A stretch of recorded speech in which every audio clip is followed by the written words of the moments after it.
Hello friends, my name is Praveen Anchal and I welcome you all in our YouTube channel of Core Academy. In this video, we will discuss about the factors of production. So here, factors of production means what are the basic requirement for doing production. You can do production of either goods or services. So here, basically in this chapter, we are going through four very important factors of production. The first one is land, the second one is labor, the third one is physical capital, and the fourth one is human capital. So let's start first of all about the land. So friends, whatever you do, land will be always required, whether you open industry or factory or school or colleges or hospital or you do farming. So land will be always required. So land is primary requirement apart from water, forest and minerals. What is the meaning of that? Means you will require water also, you will require forest resources also, you will require minerals also, but with that land is must. That is the main fundamental requirement for factor of production. Now labor, without labor we cannot produce anything. That is why labor is the second most important factor of production. Further, labor can be divided into two parts, that is skilled labor and unskilled labor.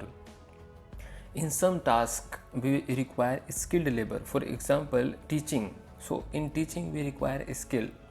For making bridge, so for making bridge we require expert skill. Like doctor, so for doing operation you require a skill, but for some other task you don't require that much professional skill. So anyone can do that type of work, it doesn't require any specific skill. For example, if you are doing the work of a labor where you are just simply loading and unloading the things, then it doesn't require some specific spatial skill. Okay, so in that way you can understand. Now the third very important requirement is physical capital.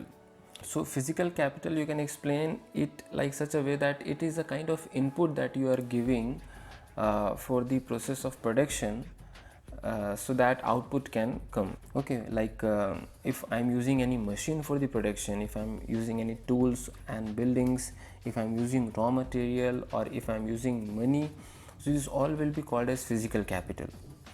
Okay, means what type of input I am providing. Now further, on the basis of their nature, you can classify this physical capital into two parts, that is fixed capital and working capital.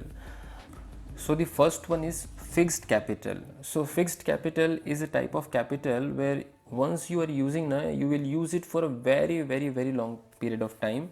For example, machine, tools and buildings. Means once you purchase the machine or once you have the building, you don't change it frequently. So that is called as fixed capital, it is fixed. Now the second one is working capital. So working capital means again and again you require these things for the process of production. For example, raw material, money in hand, because if you have money daily basis or the weekly basis, you have to payment to the workers. So that is why it is called as working capital. Now the last one is human capital. So human capital is related to humans, that is we all. So what type of capital, what type of property we have? So the biggest property for us is our knowledge, is our experience, is our talent, is our skill. So these are all the capital that human possess. So about this human capital we will discuss in second chapter in detail, that is people as a resource, that is second chapter of economics. So in detail about this human capital we will discuss in that chapter. So friends, that's it in this part.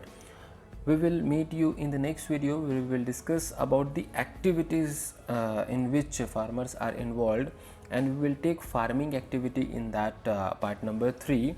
So we will meet you in that video. Till then, bye bye, take care of yourselves, thank you.